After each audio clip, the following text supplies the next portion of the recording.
L-isem tal-Missieru tal-Iben u tal-Ispiritu Santu, amen. Il-paċi ma'kom.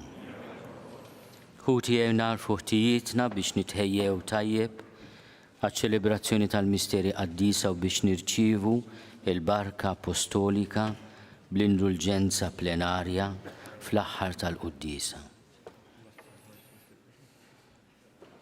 Nistqalla Alla li jista' kollox u lilkom ħuti li jiena nibt ħafna bil-ħsieb, bil-kliem, bil-qemil u billi ħallej dmirijieti. Tija tiegħi bl-akbar tija tiegħi. Għalhekk nitlob li l-imqazza Marija dejjem Verġni, lill-anġli u l-qaddissin kollha u lilkom ħuti biex titolbu għalija lil Mulejja Alla tagħna. Għat-talb u l-merti tal-imqazza Verġni Marija, tal-Apostli San Pietru, San Pawl u tal-qaddissin kollha, Alla ħannin li jista' kollox jagħtikom żmien ta' penitenza vera li tħalli frott kotran, qalb dejjem sobiena u ħerqana għal konverżjoni, perseveranza f'kull emil tajjeb, jaffrilkom dnubietkom u jwassalkom għal ħajja ta' dejjem.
Gloria in excelsis Deo.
Nitolbu. U Alla fil-providenza tiegħek tal-għaġeb, inti jogħġbok li l-Apostlu missierna San Pawl jara l-għarqa biex jiġi fostna u jxandrilna l-fidi. Bil-ħrara kollha nitolbuk, għamel li nibqgħu dejjem inroddu ħajr għat-tħabbrik u l-imħabba li hu wera magħna u li nżommu sħiħu bla mittiefes it-tagħlim li utana bil-kelma u bl-eżempju tiegħu. Bibnek Ġesu Kristu Sidna li hu Alla u miegħek jgħix u jsaltan fl-imkien mal-Ispiritu Santu għal dejjem ta' dejjem.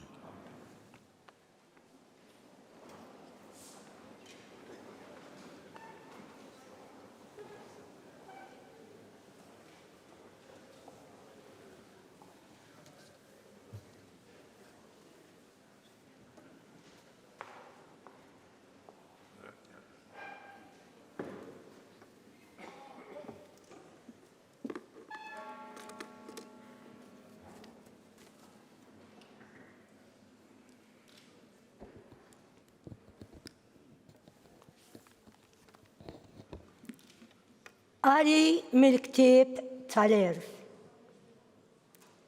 Missier, il-provvidenza tiegħek tmexxih il-bniedem għax inti ftaħt triq fil-baħar ukoll u mogħdija bla periklu qalb li mwiġġ. Hekk turi li inti tista' teħles minn kull tiġrif biex ukoll min ma jifhimx jista' jbaħħar. Int ma tridx bl-emil l-erf ikun għal xejn. Għalhekk il-bnedmin jafdaw ħajjithom fuq għowda dgħajfa. Jaqsmu qawwijin u sħaħ imwieġi kbar fuq ċatra. Hekk ukoll meta kienu qegħdin jinqerdu l-ġganti l-kbar fuq dajsa skanżat it-tama tad-dinja u mmexxija minn idek ħallit li d-dinja żerrija ta' nisel ġdid. Imbirka l-għowda li biha isir il-ġid. Il-kelma tal-mulej.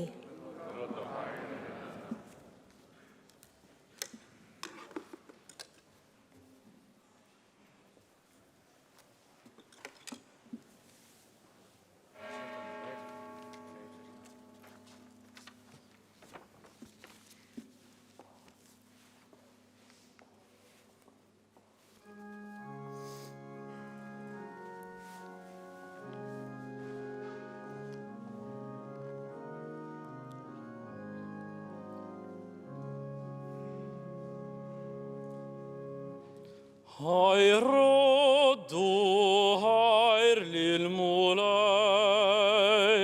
ħajroddu ħajr lil-mulej għal tjubitu.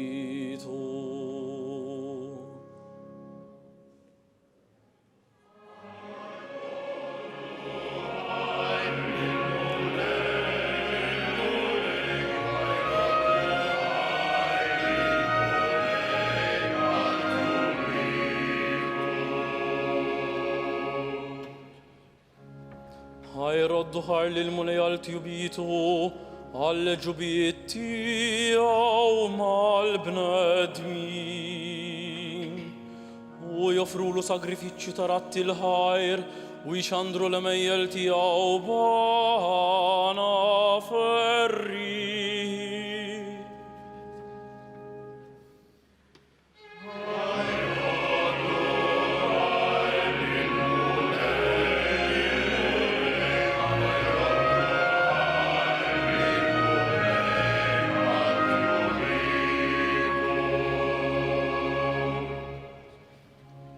dawk li baħru fuq l-ġfna li jinnegozjaw fuq l-ibħra bla tarf. Raw l-opri tal-mulej u l-ġubiet tiegħu fil-baħar.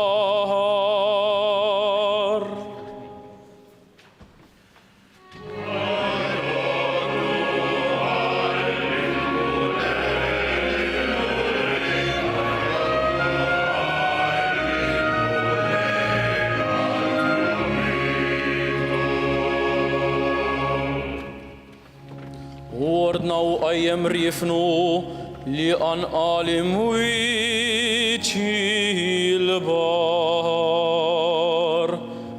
U lew sasmewit nizlu saqih il-bahar, album dit ferfer bil-biza.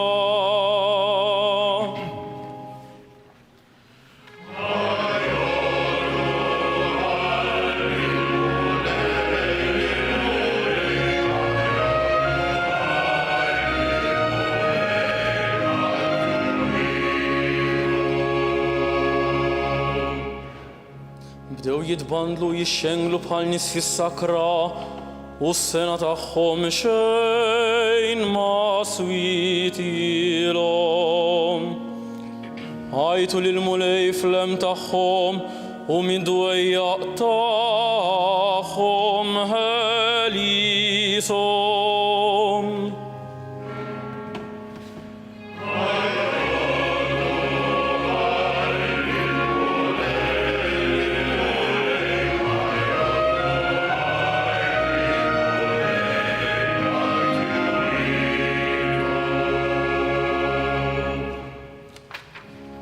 Biddel ir-rifnu f'żiffa u sikket mewġ il-baħar u ma ferħu għax ibnazza u wassalhom sal-port li jixtaqu. Ħajroddu ħar lil-mulej għal-tjubitu għall-ġubiet tiegħu mal-bnadmin.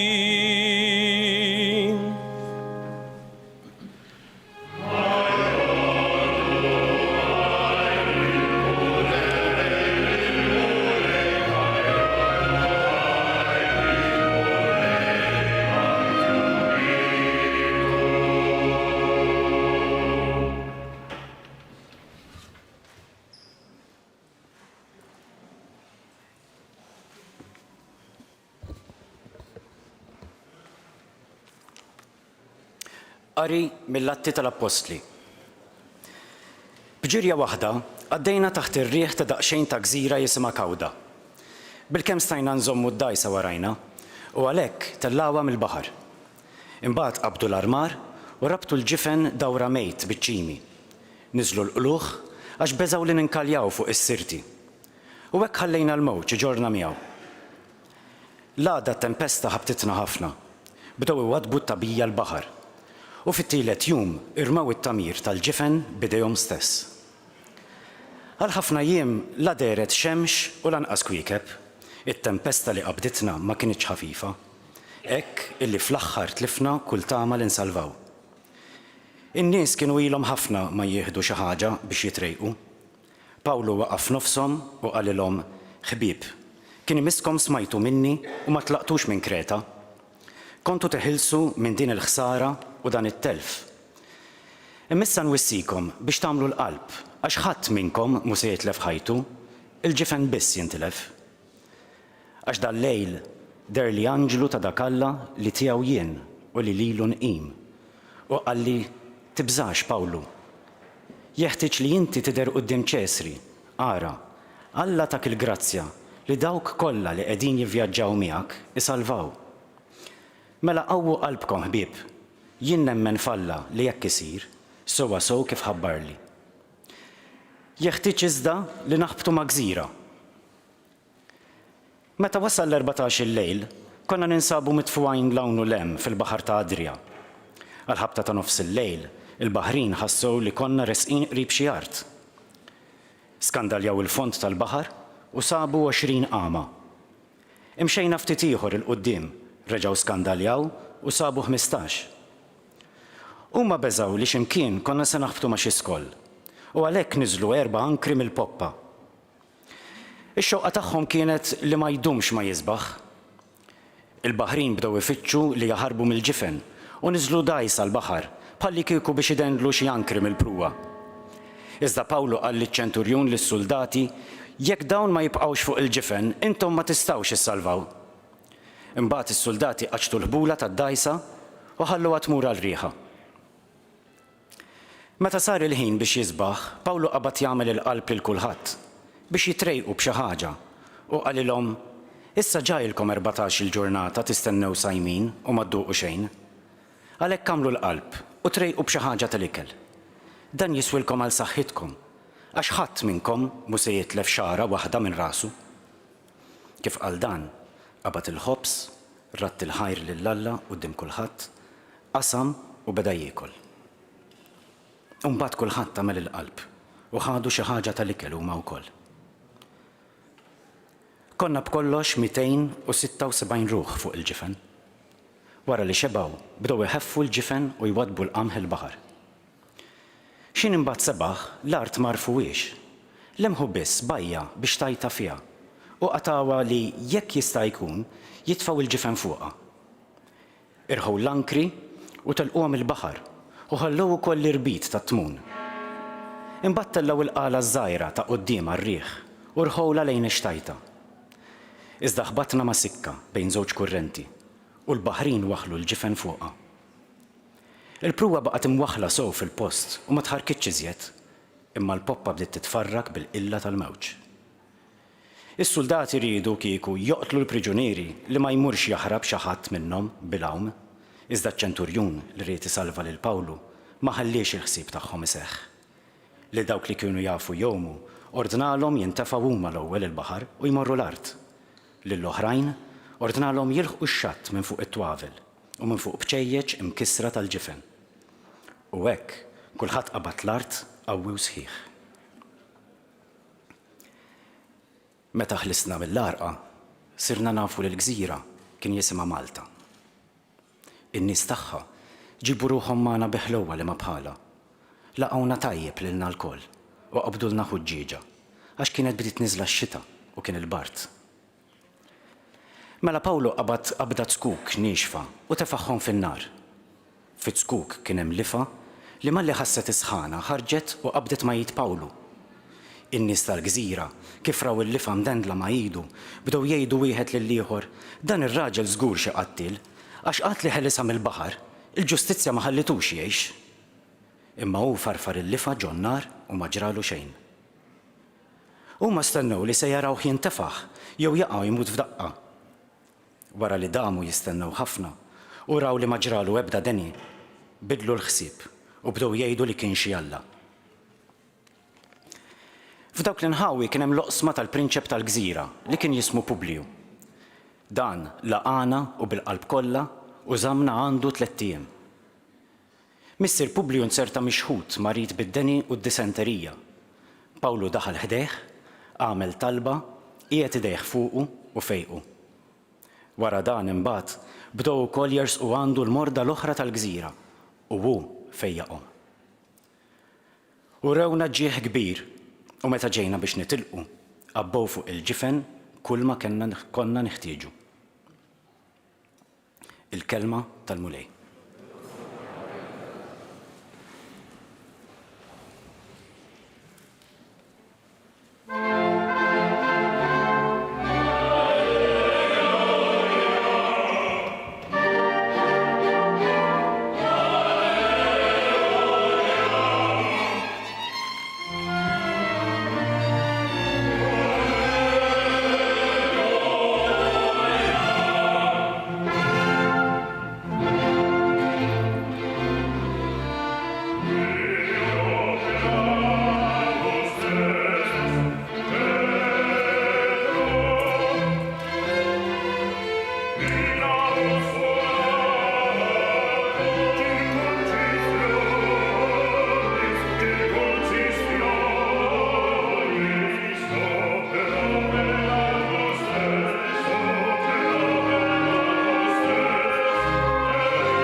ma'akum. Qari mill-Evanġelju mqaddes skont San Mark.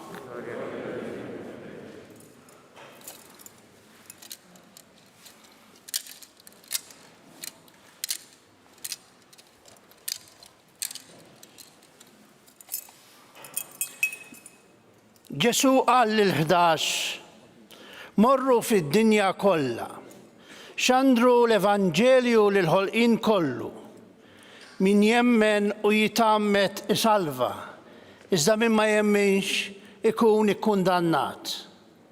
U dawn huma s-sinjali li jsieħbu l dawk li jemmnu. F'ismi ikeċċu xjaten, jitkellmu bilsna ġodda, jaqbdu s-srieb b'idejhom, u jekk jixorbu xi xorb li jġib il-mewt ma jagħmlilhomx ħsara. Iqegħdu jdejhom fuq il-morda u dawn ifiequ. U hekk il-mulej Ġesu wara li kellimhom kien imtella fis-sema u qgħad in-naħa tal-lemin ta' Alla. Huma mbagħad marru jippritkaw kullimkien. Il-mulej kien jaħdem magħhom u jwettaq il-kelma bil-mirakli li kienu jsiru magħha. Il-kelma tal-mulej.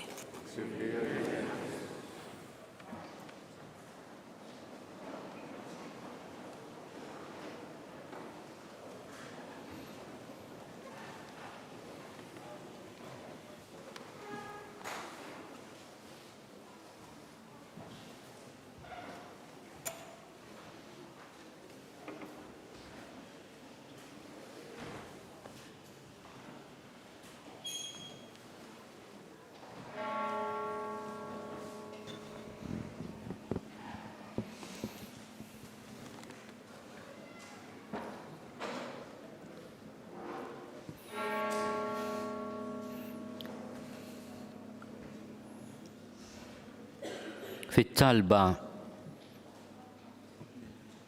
ta' din il-festa għażiża aħna tlabna hekk illum. U tlabna bħala Maltin u Għawċin. Intoġbok mulej li l-Apostlu missierna San Pawl jara l-arqa biex jiġi fostna u jxandrilna l-fidi. Għamel li nibqgħu dejjem inroddu ħajr għat-tħabbrik u l-imħabba li hu wera magħna.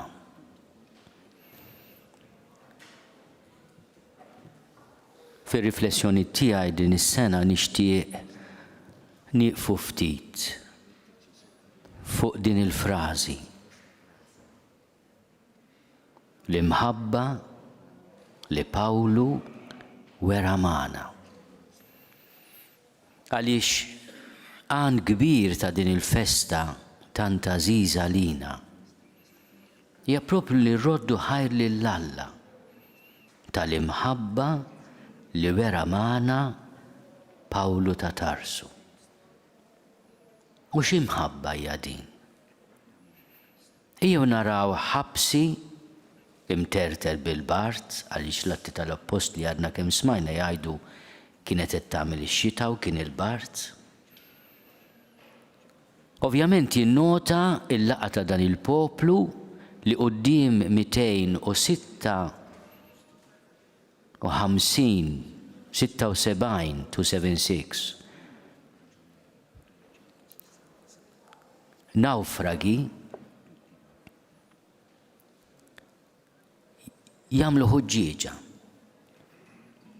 Aħna kburin bil-fatt li Luqa jikteb li l-inħawi ta' dawn il-gżejjer kienu mberkin b'nies ta' qalbhom tajba li laqgħuna bit-tjieba li ma bħala. Mod konkret, inti għandek kważi 300 ruħ għadhom ġejjin minn nawfraġġju kbir u tagħmilhom ħuġġieġa, imma innotaw il-Pawlu xi ħaġa li jinnota wkoll ovvjament il-kbir Ġwanni Griżostomu, innotawh. Ifittex il-ħatab u tkuk biex jitma' din il-ħuġġieġa. u parti minn dawk li qed jieħdu ħsieb ħaddieħor. Dan l-Apostlu li tgħallem fl-iskola ta' Ġesu li min irid ikun l-ewwel irid ikun għaddej ta' kulħadd. 100 sena ilu propjament fl-1921 il-Poeta Nazzjonali kiteb sonet Petrarkjan. Irrid nammetti wieħed mill-favoriti tiegħi mill-ħafna poeżiji li Duncan kiteb bħallum għandu xi 17-il waħda. Fl-1921 immaġina bħalma kien jagħmel kważi kull sena lil Pawlu fuq ix-xtut tal-gżira tagħna. Nistħajjel meta ġejt fix-xtajta tagħna mixħud mill-qilla ta' taqliba kbira u femt il-ħniena li rrid jagħmel magħna dak li tal-ġrajja jaħdem it-tiswira u rajt bajnejk il-ħila, it-tjieba, il-għana ta' qalb li kellha n-nies ta' din il-gżira u l-fema tal-azzar li jekk tistana bil-ħaqq u s-sewwa qatt ma terġa' fqira. Int, missierna Pawlu, sraqt minn qalbek l-isbaħ xrara tan-nar l-aktar qawwija u laqqamt biha qlub missirijietna. U ħadet it-tilqima kif ridt f'talbek, tħaltet ma' demna u 100 wara 100 rebħet is-snin u għada nar bejnietna. 100 sena ilu Duncan kienet is-sena li l-poplu beda jibda jigverna lilu nnifsu fl-affarijiet interni u li kellna l-Kostituzzjoni tal-1921. Bħallum 100 sena l-Maltin kienu qed jitħabtu jinnegozjaw bejniethom stess biex l-ewwel liġi li għaddu tkun dik li tiddikjara r-reliġjon ta' Malta bħala reliġjon Kattolika għax l-Ingliżi ma rridux fil-Kostituzzjoni. F'dan il-kuntest imma Pawlu ma jitkellimx fuq il-bandiera bajda u ħamra, jitkellem fuq xrara mill-qalb ta' Pawlu li tlaqmet fil-qalb tagħna u sejħilha nar li għadu jħeġġeġ bejnietna. U nina din id-domanda li nixtieq nagħmel lil kull wieħed waħda minna. Din ix-xrara li Duncan jimmaġina ħirġa mill-qalb ta' Pawlu biex titlaqqam fil-qalb tagħna. Għada nar ta' mħabba bejnietna. Meta jikteb it-tieni ittra tiegħu il-Korintin, Pawlu jitkellem dwar l-imħabba li hemm fil-qalb tiegħu. U jsejħilha l-imħabba ta' Kristu.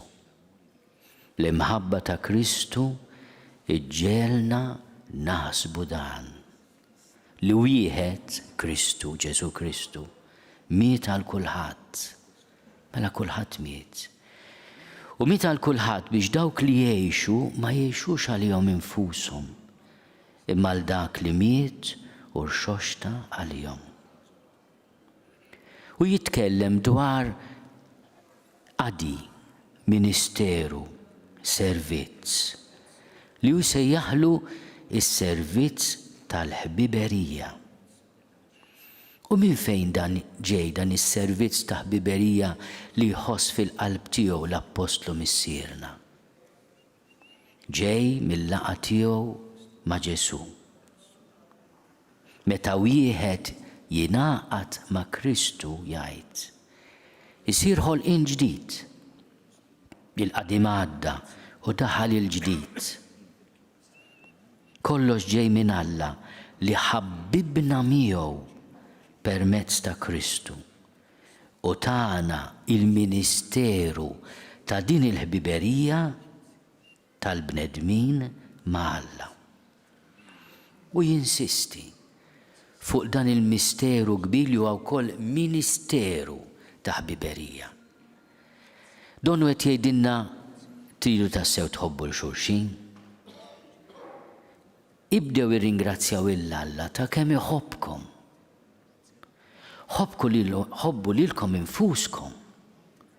Għax dak huwa sens ta' gratitudni ta' min int, ta' min aħna. U qisu li bejnietkom tħaddmu u tħadnu dan il-ministeru ta' ħbiberija. Hemm traduzzjonijiet oħrajn li jgħidu rikonċiljazzjoni. Aħna nagħmluha ta' ambaxxaturi ta' Kristu jgħid. Bħalla kieku Alla stess qiegħed isejjaħ permezz tagħna. Nitolbu fuq li nitolbu fġieħ Kristu. Ħallu lill-Alla iħabbkibkom miegħu. Dak li ma kienx jaf x'inhu dnub, Alla għamlu dnub għalina sabiex aħna nsiru fih ġustizzja ta' Alla. L-imħabba li għallimna Pawlu hija mibnija fuq il-laqgħa tagħna ma' Ġesu. Ejjew narblu lilna nfusna l-aħwa. It-tradizzjonijiet, il-kultura tagħna, il-letteratura u l-arti tagħna li huma imlaqmin fil-Kristjaneżimu għadhom espressjoni tal-imħabba ta' bejnietna, qegħdin iwasluna għall-imħabba ta' bejnietna. L-imħabba ta' Kristu issuqna għal min jiftakar xi paneġġierku antik bħallum Caritas Christi urġet nos. L-imħabba ta' Kristu issuqna, timbuttana għaliex biex niftakru li Alla ħabna bat il-libnu fid-dinja biex jifdina. Lir-Rumani Pawlu jitkellem ukoll dwar l-imħabba u jgħidilhom l-imħabba ta' Alla sawbet fi qlubna permezz tal-Ispirtu Santu li kien mogħti lilna. Alla urina l-imħabba tiegħu meta Kristu miet għalina, aħna li konna għadna midinbin. Meta konna għadna dewwa ta' Alla jgħid, Alla ħabbibna miegħu bis-saħħa tal-mewt ta' ibnu. Mhux hekk biss, imma niftaħru wkoll f'Alla b'Sidna Ġesu Kristu li permezz tiegħu ksibna din il-ħbiberija. Fl-ewwel ittra li kiteb il-Korintin jispjegana x'inhi din l-imħabba, mod konkret. Min jaf kemm il-darba morna xi tieġ u t-tieni qari li jażlu l-arajjes ikun l-innu tal-imħabba li jagħtina l-Apostlu missierna fl-ewwel ittra lill-Korintin vers 13. Jekk jinsewi xi ewlied din il-qari wara t-tieġ ma nafx. Imma meta tara l-lista ta' dik li tfisser l-imħabba skont San Pawl, tara li mhix xi ħaġa astratta, hija ħafna konkreta. L-ewwel nett jgħid li l-imħabba tagħti t-toma tajba lil kollox. Li kont nitkellem bl-ilsna tal-bnedmin u tal-anġli, bla ma kelli l-imħabba, kont inkun qis instrument tar-rami żgħar jew platti ċexku. U kelli d-don tal-profezija u kont naf il-misteri kollha tal-erf kollu. Kieku kelli l-fidi tiegħi sħiħa li tqanqal il-muntanni, imma ma kellix l-imħabba, jien ma kont inkun xejn. Min jaf kemm il-darba smajtu xi priedka. U minflok toħroġ serħan u mistrieħ tħossok imsawwat u mkisser. Ikun veru bniedem għaref, imma nistaqsi li l-nifsi u l-inna kien hemm imħabba fil-kelma li tajt, anke kienet kelma ta' dwiddib. Li kieku kelli naqsam ġidi kollu fil-karità u nagħti ġismi għal-ħruq bla ma jkolli mħabba.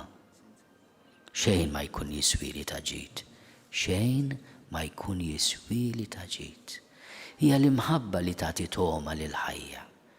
Hija l-imħabba li tagħmel il-fidi, il-predikazzjoni, l-emejjel tajbin, veri ġusti, veri tajbin. Mbagħad jgħidilna x'inhi konkretament l-imħabba. L-imħabba taf tistabar u tħenn. L-imħabba mhijiex għajjura, ma tintefaħx biha nfisha, ma titkabbarx fuq l-oħrajn, ma tagħmilx dak li mhux xieraq, ma tfittix dak li hu tagħha, xejn ma tinkolla, ma żżommx f'qalbha d-deni, ma tifraħx bl-inġustizzja, imma tifraħ bil-verità. Kollox tgħadir, kollox temmen, kollox tittama, kollox tissapporti. L-imħabba ma tintemm qatt. Il-Papa Franġisku fl-2016 tana kummentarju sabiħ ħafna fuq dan l-innu lill-imħabba li jagħtina l-Apostlu missierna. Kiteb kif tafu eżortazzjoni apostolika sabiħa dwar il-ferħ tal-imħabba u dedika għal-familji kollha, għal-miżewġin kollha, Amoris Letizia. U din id-dokument, din il-kitba sabiħa ħafna tal-Papa Franġisku, iffirmata fit-19 ta' Marzu 2016, għandha kapitlu sħiħ fejn il-Papa jispjega dan il-kliem għażiż tal-Apostlu missierna. Ħanħidu s-sabar. Jgħid, is-sabar jidher meta l-persuna ma tħallix is-sentimenti tal-mument ikaxkruha u taħrab il-korla. Is-sabar taħalla u tħaddin tal-ħnina tiegħu mal-midneb u jikxef il-vera seta li għandu. Is-sabar huwa il-paċenzja huwa li inti tala għajnejk, il-ġenituri jafu x'jiġifieri, kultant talaqhom tnejn. U taħfer u tagħder. Jitkellem ukoll dwar l-imġiba tajba. Xi tfisser? Għax l-imħabba tagħmel il-ġid lill-oħrajn u tara kif terfaħħom. Min iħobbok ma jkisrekx, min iħobbok jerfak, jagħtik il-ħajja mill-ġdid. U jgħid li tħobb mill-ludi tfisser li tagħmel il-ġid. Anke bit-Taljan jgħidu ti voglio bene, irridlek il-ġid. L-imħabba mhijiex għajjura, fl-imħabba m'hemmx lok li wieħed jisobbih minħabba fil-ġid ta' ħaddieħor għax dik il-għejra jisobbija għall-ġid li għandek. Waqt li l-imħabba tridna noħorġu minna nfusna. L-għejra twassalna biex noqogħdu nduru mal-jien tagħna. Il-Papa nissuġġerilkom taqraħ bil-kwied dan il-kapitlu 4 ta' Amoris Letizia.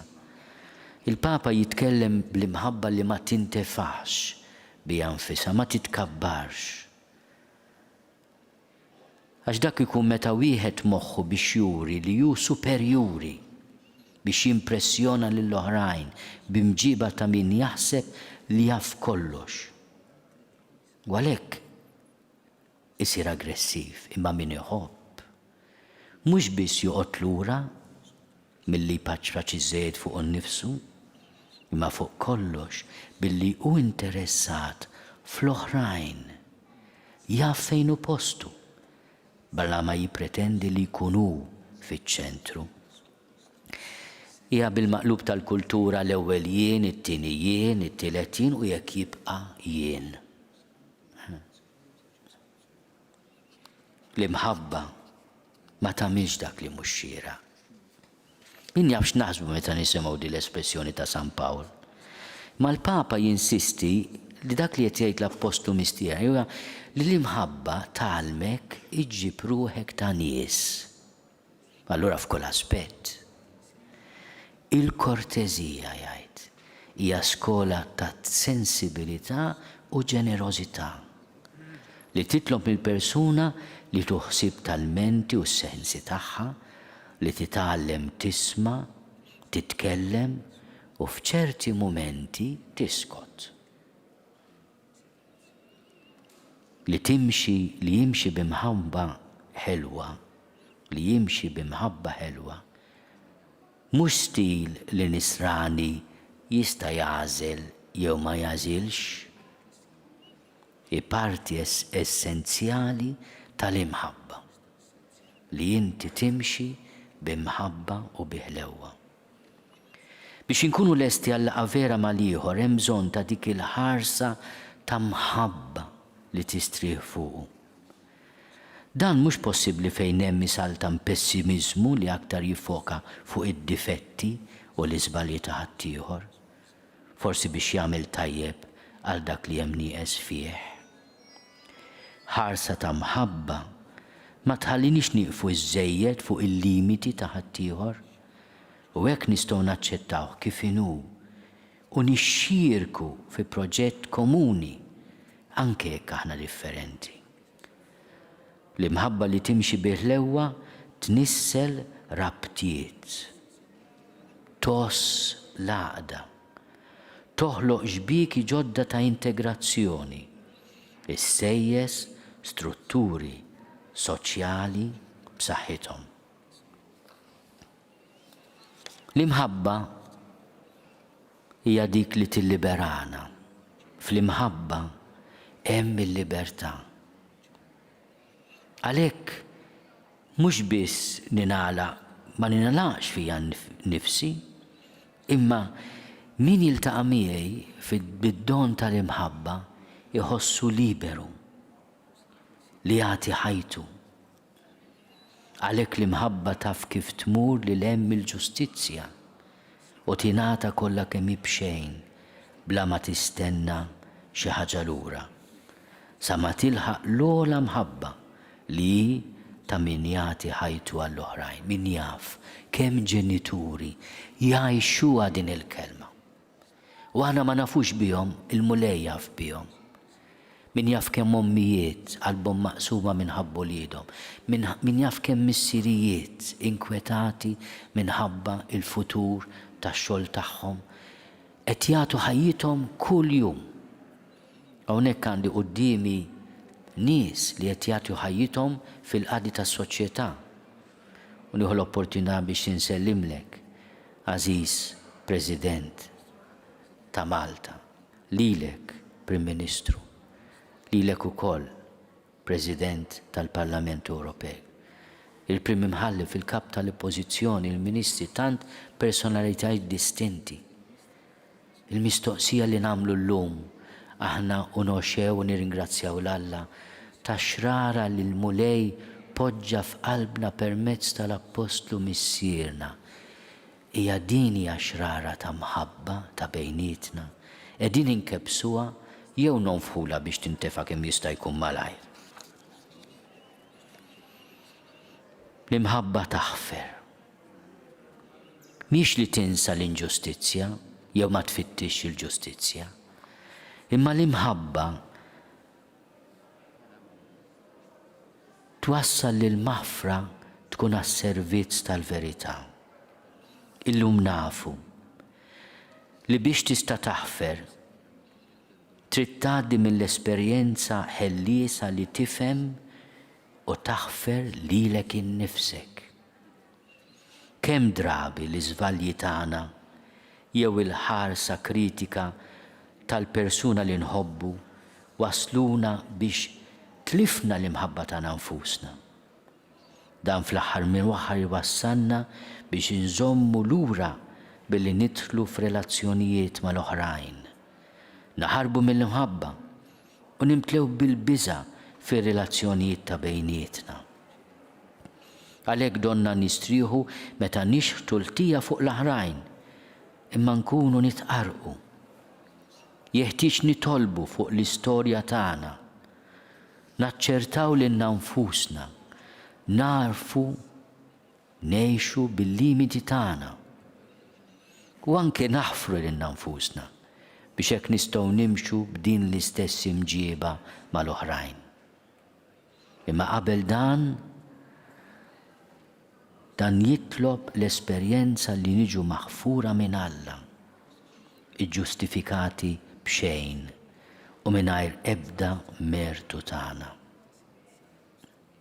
Jekk naċċettaw li l-imħabba ta' Alla jibla kondizzjonijiet li l-għoża li għandu l-missier għalina la tinxtara u lanqas tħallas għaliha, hija b'xejn, il-maħfra ta' Alla hija b'xejn, allura nkunu nistgħu nħobbu li lem minn kull ħaġa, nafru l-oħrajn imqar jekk kienu inġusti magħna.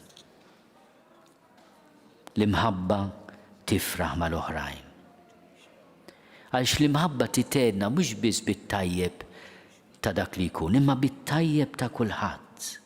Titedna għal ġid tal-ieħor meta tiġi magħrufa d-dinjità tiegħu, meta jiġu apprezzati il-ħiliet u l-emejjel tajba tiegħu.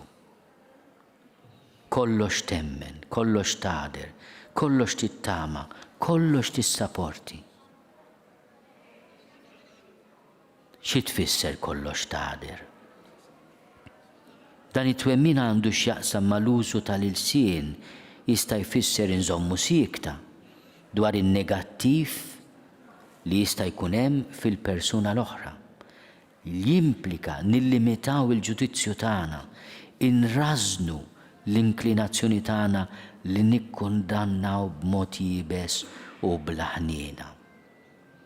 Papa jitkellem ukoll dwar il-malafama ta' min nixtarruh il-kliem li jgħid il-Papa fuq il-malafama. Kollox temmen, xi tfisser? Li tibla kollox bħal mazzun? Le, imma li tafda, li mħabba tafda. Din l-istess fiduċja tagħmel possibbli relazzjoni ta' libertà. M'hemm bżonn nikkontrollaw lill-ieħor, li noqogħdu nsegwu kull pass tiegħu biex nevitaw li jaħarbinna minn taħt idejna. L-imħabba tafda, tħalli fil-libertà, ma tix tikkontrolla kollox, tippossedi, taħkem taħta. L-imħabba tittama. Dan ifisser li fl-imħabba hemm dal-ottimizmu li aħna nistgħu nkunu aħjar. Jiena nixtieq insellem il-kull min fis-soċjetà anke b'sagrifiċċju personali għax qatt ma tilef it-tama. Jaħdem għall-ġustizzja, jaħdem għall-libertà, jaħdem għall-libertà tal-espressjoni, jaħdem fil-qasam soċjali biex iż-żgħażagħ tagħna jintrefu minn kull vizzju, minn kull periklu. Dawn huma nies ta' tama, dawn huma nies ta' mħabba. L-imħabba kollox tissapporti. U l-Papa hawnhekk jikkwota lil Martin Luther King. Għaliex li tissapporti tfisser li inti taqla ġew l-istonku u ma xejjex bil-pon. Mhix faċli ta' mhix faċli. Martin Luther King għalhekk mibeda għal mibeda aktar ħażid l-eżistenza tal-mibeda u tal-ħażen fl-univers. Jekk jien inweġġek u int weġġani u jien nagħtik daqqa lura u inti tagħtini oħra lura u nibqgħu sejrin hekk. U ċar li se nibqgħu sejrin hekk għal dejjem. Sempliċement ma tieqaf qatt. X'imkien xi ħadd irid ikollu biżżejjed sens. U dik tkun il-veru persuna b'saħħitha. Il-persuna b'saħħitha, il-persuna li kapaċi tfarrak il-katina tal-mibeda, il-katina tal-ħażen. Xi ħadd irid ikun li jkollu biżżejjed fidi u marellità biex ifarraka u jixħed fl-istess struttura tal-univers l-element qawwi u setan tal-imħabba. Kemm tkun ħaġa sabiħa li aħna għalkemm pajjiż ċkejken inkunu dan l-element pożittiv. Imma mhux bil-kliem biss, anke bl-eżempju tagħna. Aħna kontinwament, pereżempju fuq il-kwistjoni tal-migranti, nitolbu is-solidarjetà tal-Ewropa u għandna dritt nagħmlu hekk. Imma aħna rridu nkunu l-ewwel li jekk ikun hemm xi ħadd fil-periklu tal-għarqa bħalma kienu dawn il-276 persuna nagħtuhom l-assistenza. U jekk ikollna iżjed dritt ninsistu li aħna ma nistgħux nitħallew weħidna, li aħna l-imħabba tagħna hija konkreta u titlob u tattira is-solidarjetà l-imħabba konkreta tal-oħrajn. Fl-1923 l-Aziz, poeta nazzjonali Dunkarm, fil-poeżija li jagħmel bħallum irrifletta fuq ir-rabta bejn Malta u Pawlu. Malta u Pawlu, min jifridhom? Ħadd. Jixdu żminijiet. L-ebda qawwa ma taf tħollu dak li ntrabat fis-smewwiet. B'xatt il-baħar taħt irwiefen u maltaqgħu ma' xulxin, ħarsu, ftehmu, qalbhom xelet, it-tnej baqgħu mirbuħin. Bidlu kelma Pawlu Malta, kelma taħraq bħal nirien, binti, qal il-kbir apostlu, missier wieġbet Malta hawn jien. U fil-mixja dewwimija ta' mijiet u eluf ta' snin. Malta u Pawlu ferħ jew niket baqgħu dejjem ma' xulxin. Malta u Pawlu, min jifridhom? Ħadd jixdu żminijiet. L-ebda qawwa ma taf tħollu dak li rtabat fis-smewwiet. Viva San Pawlu!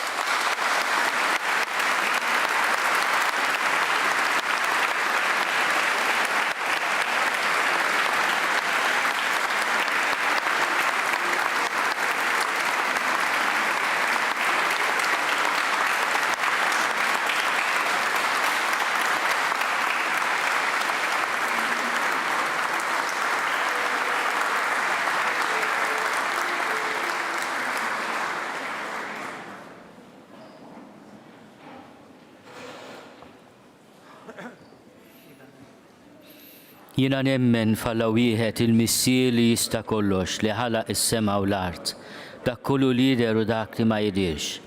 U f'mulej wieħed Ġesu Kristu, iben waħdini ta' Alla, imnissem minn missier qabel kull żmien. Alla minn Alla, dawl minn dawl, Alla veru minn Alla veru, imnissel mhux magħmul, natura waħda mal-missier u bih sar kollox. Niżel mis-smewwiet għalina l-bnedmin u għall-fidwa tagħna. U ħal-ġisem bis-seta tal-Ispiritu Santu minn Marija Verġni u sar bniedem. Salbuha lina bata taħt Ponzju Pilatu, mietu difnuh, u fit-tielet jum qam minn bejn l-imwiet skont il-kotba mqazza. U tela s-sema u jgħad fuq il-lemin tal-missier. U għandu jerġa' jiġi bil-glorja biex jagħmelha mill-ħajjin u mill-mejtin. U s-saltna tiegħu ma jkollix tmiem. U fl-Ispiritu Santu mulej li jagħti l-ħajja li ġej mill-missier u mill-liben, li hu meqjum mweġġa fl-imkien mal-missier u mal-liben u li tkellem fom il-profeti. U fi knisja waħda qaddisa, kattolika, apostolika, Nistqarma mudija waħda l-maħfra ta' dnubiet u nistenna l-qawma mill-imwiet u l-ħajja ta' żmien li ġej. Amen. Aħna nifirħu llum fil-mulej għaliex permezz ta' maltempata qalila oġbu jwassal fuq xtutna lil missierna San Pawl biex waslilna l-kelma ta' Alla u jnissilna fil-fidi.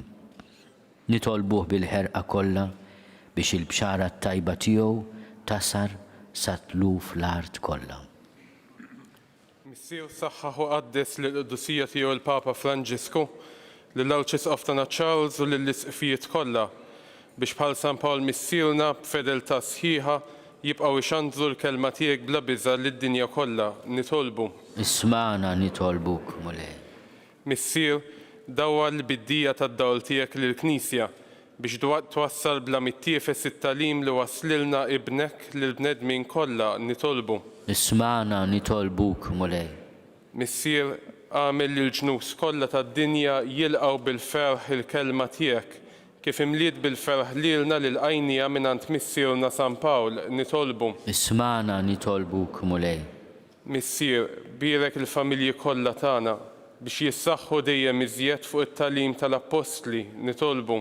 Ismana nitolbuk mulej. Missier dawwa lill-mexxejja politiċi tagħna u l-mexxejja kollha tal-ġnus biex huma wkoll ifittxu l-verità imwassla mill-Ispirtu tiegħek u jilleġislaw b'ġustizzja għal ġid ta' kulħadd. Nitolbu. Ismana nitolbuk mulej.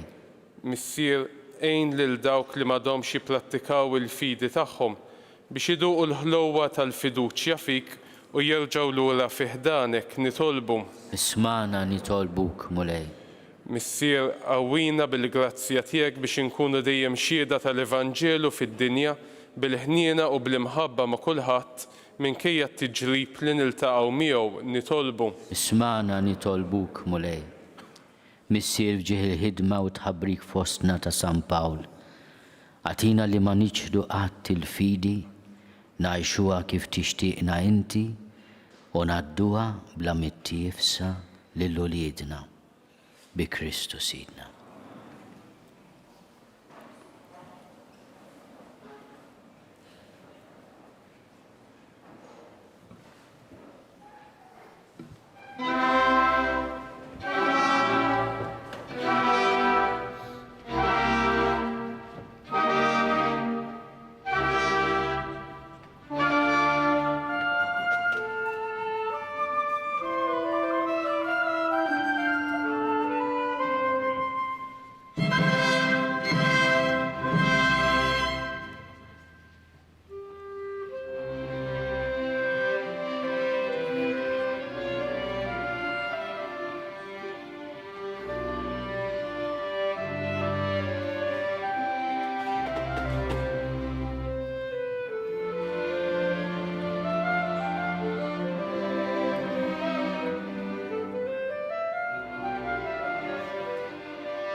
Tolbuħuti biex is-sagrifiċċju tiegħi u tagħkom ikun joġob lill-Alla l-Missier li jista' kollox.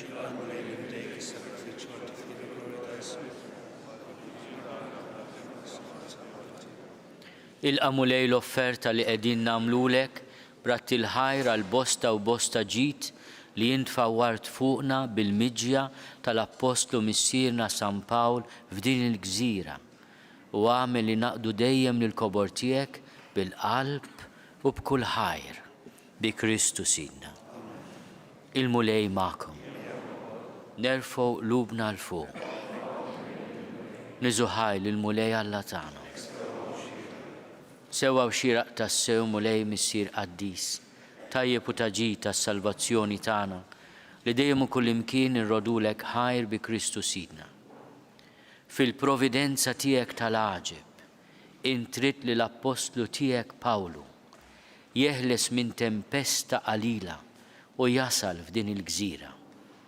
Għal ġid tagħna żammentu hawn 3 xhur u għoġbok lil qagħda tiegħu fostna tissebbaħ bil-predikazzjoni u l-mirakli tiegħu. Għalhekk aħna nibqgħu niċċelebraw it-tifkira tiegħu bħala l-Apostlu li xandrinna l-fidi u l-Missier li nissilna fi Kristu. Għalhekk mal-qtajja kollha tal-anġli b'qima kbira nfaħruk u ngħidu u ntennu bla qiegħda.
Qaddis tas-sewint mulej inti lajn ta' kull dusija.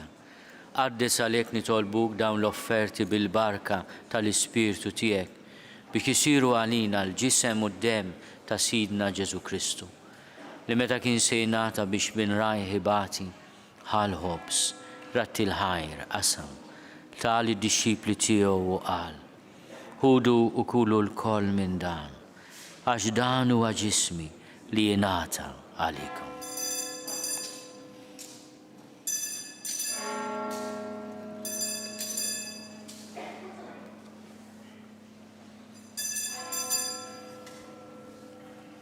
Ekku kol wara l-ikla ħal-kalċi, reġaratti l-ħajr, tali d-disċipli tiegħu u qal, ħudu u jxorbu minnu l-koll, għax dan huwa l-kalċi ta' demmi tal-patt il-ġdid li jibqa' għal dejjem.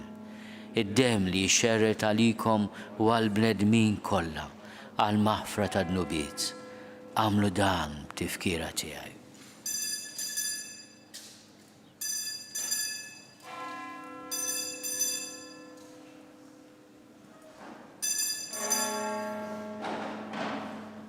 Dan hu l-misteru tal-fidi.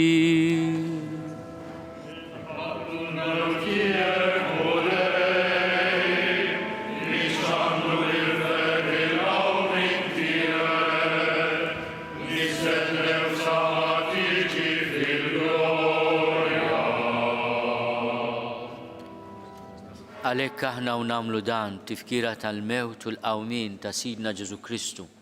Nofrulek mulej il-ħobs tal-ħajja u l-kalċi tas-salvazzjoni.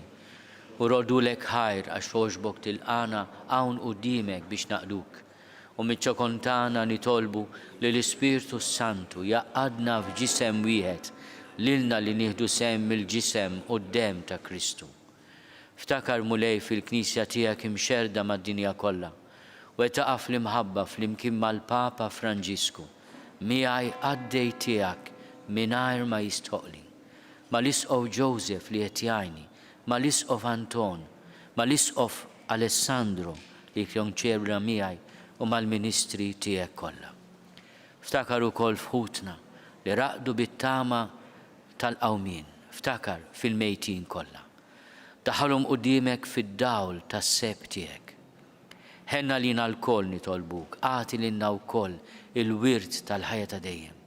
Flimkien mal-Verġin Mqazzo Malla Marija, mal-arus tagħha San Giuseppe, mal-Appostli b'mod speċjali l-Apostlu Missierna San Pawl u l-qaddisin kollha li jgħixu fil-ħbiberija tiegħek sa mill-bidu tad-dinja. Għamel li magħhom infaħruk u nsebħuk b'Ġesu Kristu ibnek. Bi Kristu, ma' Kristu fi Kristu. Jingħata lilek Alla missier li tista' kollox fl-imkien ma' l-Ispirtu Santu, kull ġieħu glorja għal dejjem ta' dejjem. Ejjew nitolbu kif għallimna u dinna nagħmlu li ben ta' Alla Ġesu għas-salvazzjoni tagħna. Missierna li inti fis-smowiet jitqaddes ismek tiġi saltnatek, ikun li trid kif is-sema ekda fl-art.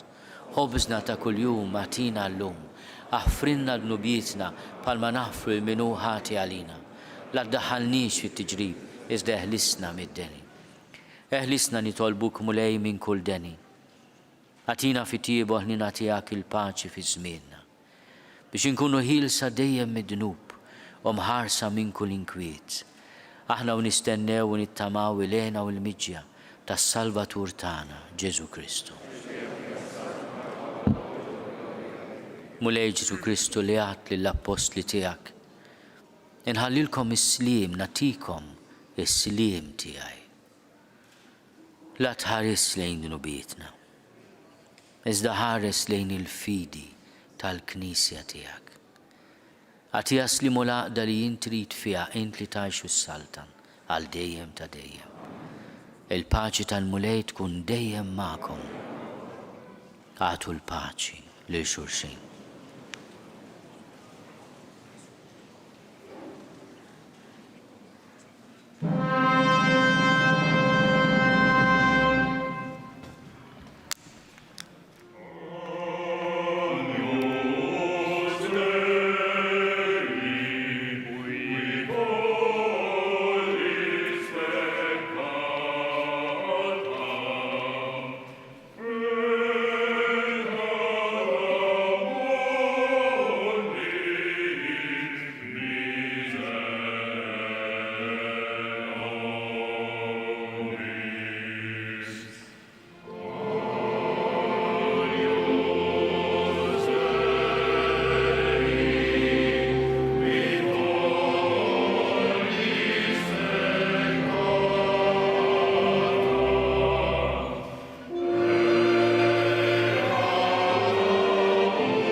danu l-ħaruf talla.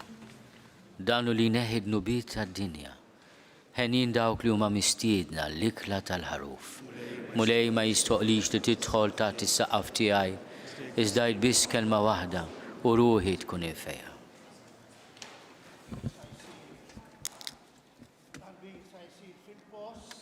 Sa jinżru 4 saċerdoti, 2 fuq kull naħa u wieħed fuq il-ġnub.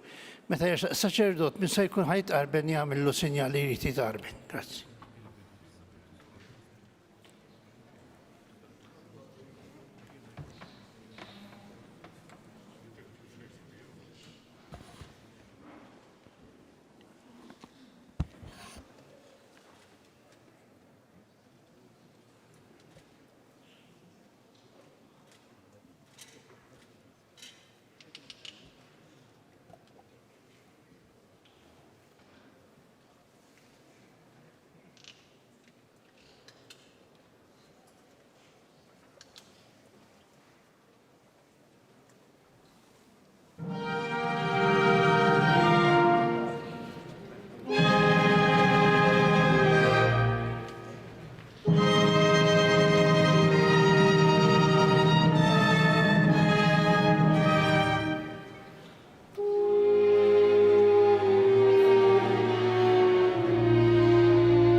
Flimkien ngħidu it-talba għat-tqarbina tax-xewqa. Ġesu, jiena nemmen li inti tinsab ta' bilħaq fis-sagrament tal-Ewkaristija. Irrid inħobbok fuq kollox u fuq kulħadd. Inti taf li nixtieq nirċevik ġewwa fija. Imma ġala darba bħalissa ma nistax nilqek ġewwa fija sagramentalment, nitolbok li tiġi fija spiritwalment. Ejja għandi, Ġesu tiegħi, biex jiena niġi għandek.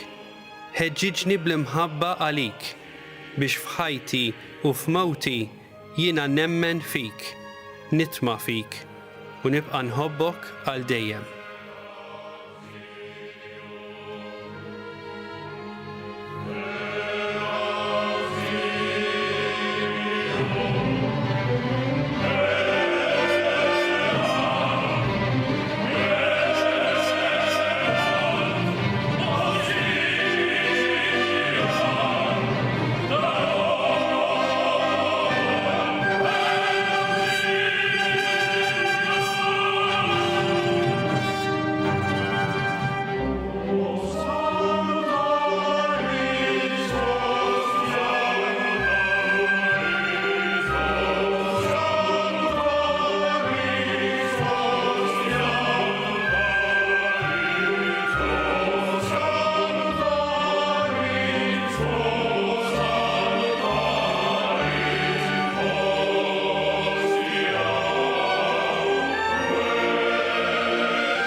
Alla li tista' kollox inti ta' kull sena tferraħna bit-tifkira tal-miġġja tal-Apostlu missierna San Pawl fostna.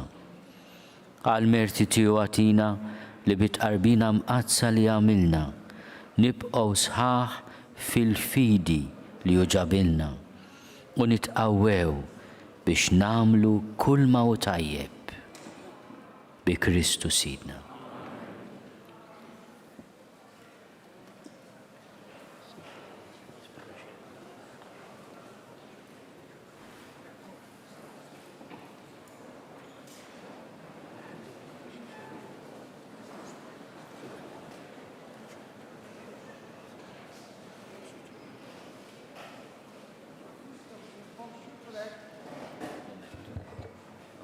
The feast of St. Paul Shipwreck is very important for the Maltese people as it marks the beginning of the glorious history of Christian faith of Malta.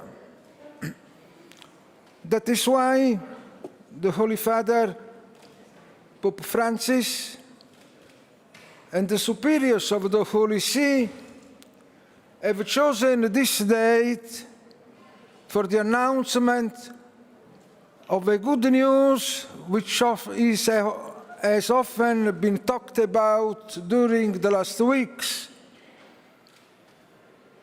It concerns the much desired apostolic visit of the Holy Father Pope Francis to Malta, which, for sure you will recall, was scheduled 2 years ago and had to be postponed due to the pandemic.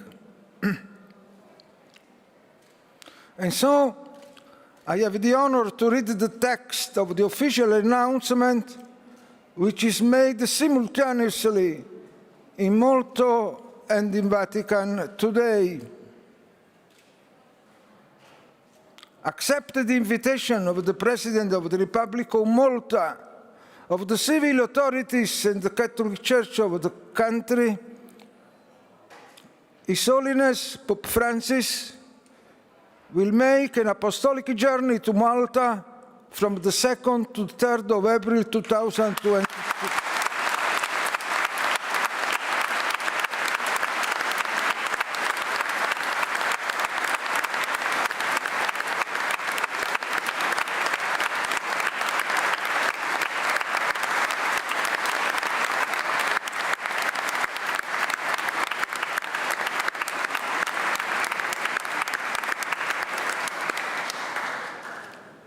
Will make an apostolic journey to Malta from the 2nd to the 3rd of April 2022, visiting the cities of Valletta, Rabat, Floriana, Halfar, and the island of Gozo.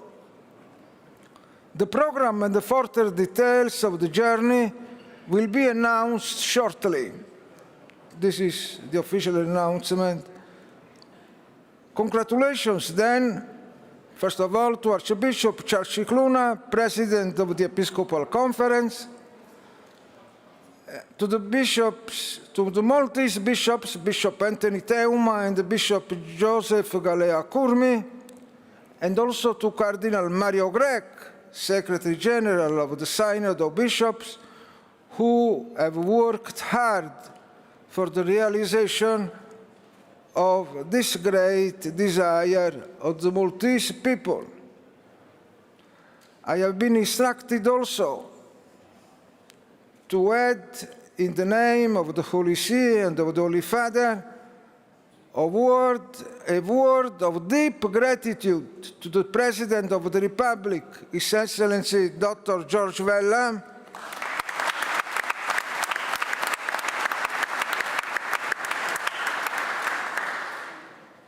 to the Prime Minister, the Honorable Robert Abela,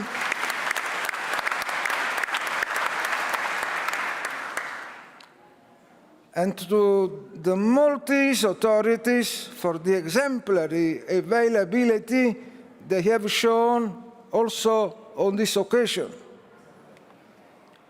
Finally, best wishes to all Maltese people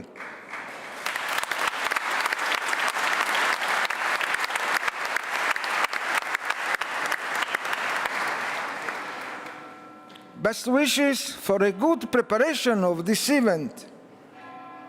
I hope and pray that this coming papal visit may bring abundant blessings to Malta and Gozo. Thank you.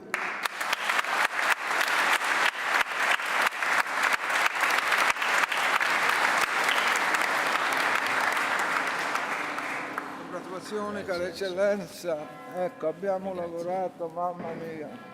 Brava lei, eh? Congratulazioni.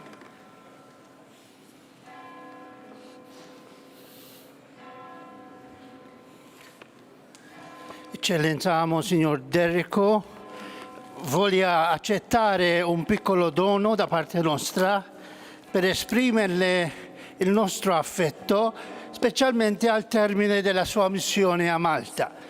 Si ricorda di noi e preghi per noi. È una barca a vela tipica del porto di questa città e anche stiamo ricordando il naufragio provvidenziale che ha portato San Paolo a Malta.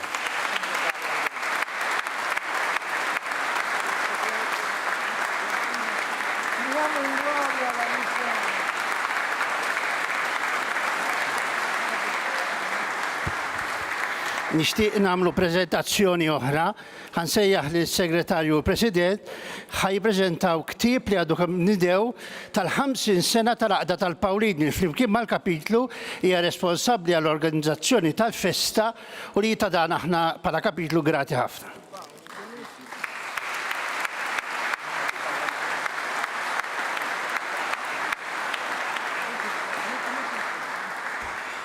Fisem l-Għaqda tal-Pawlini nixtiequ nippreżentaw dan il-ktieb illi fih il-50 sena tal-Għaqda tal-Pawlini li fil-imkien mal-kolleġġata mal-kapitlu torganizza l-festa. Fil-fatt nixtiequ nippreżentaw lill-Eċċellenza tiegħu lill-Arċisqof, lill-Eċċellenza tiegħu il-President ta' Malta, l-Onorevoli Prim Ministru, l-Eċċellenza tagħha il-President tal-Parlament Ewropew u l-Onorevoli Kap tal-Oppożizzjoni.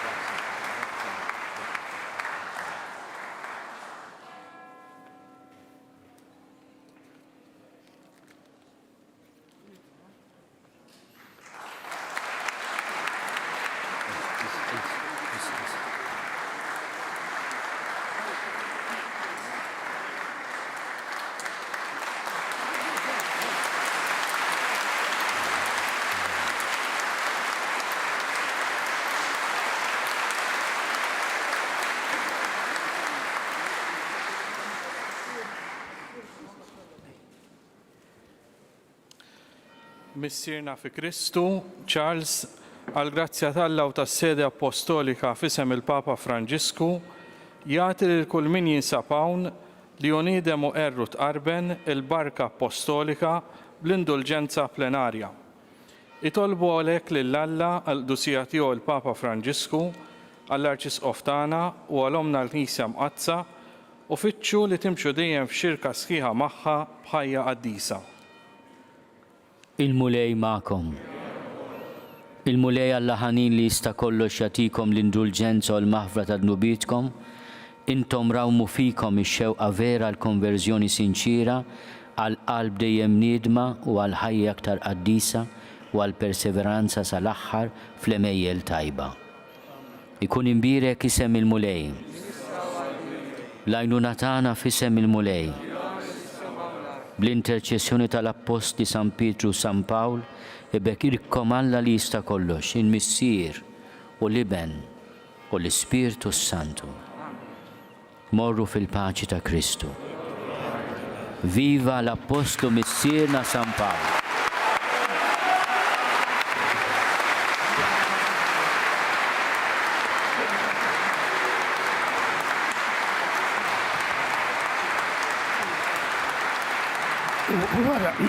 Wara l-antifona, il-saċerdoti jitlu ġewwa, jekk joġobkom ibqgħu f'postkom, jħorġukom il-membri tal-Kumitat l-ewwel jħorġu l-awtoritajiet. Grazzi.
Naslu fit-tmiem il-qudiesa mill-kolleġjata ta' San Pawl nawfragu fil-Belt Valletta fil-festa ta' San Pawl. Illum qed niċċelebraw il-wasla ta' San Pawl fostna, ġrajja ta' importanza ewlenija fl-istorja ta' pajjiżna. Dan huwa l-jum tal-Magħmudija ta' Malta, għax permezz tat-tempesta u n-nawfragu tiegħu missirijietna semgħu għall-ewwel darba bl-aħbar it-tajba ta' Sidna Ġesu Kristu. Ftit snin biss wara itluħ fis-sema ta' Ġesu.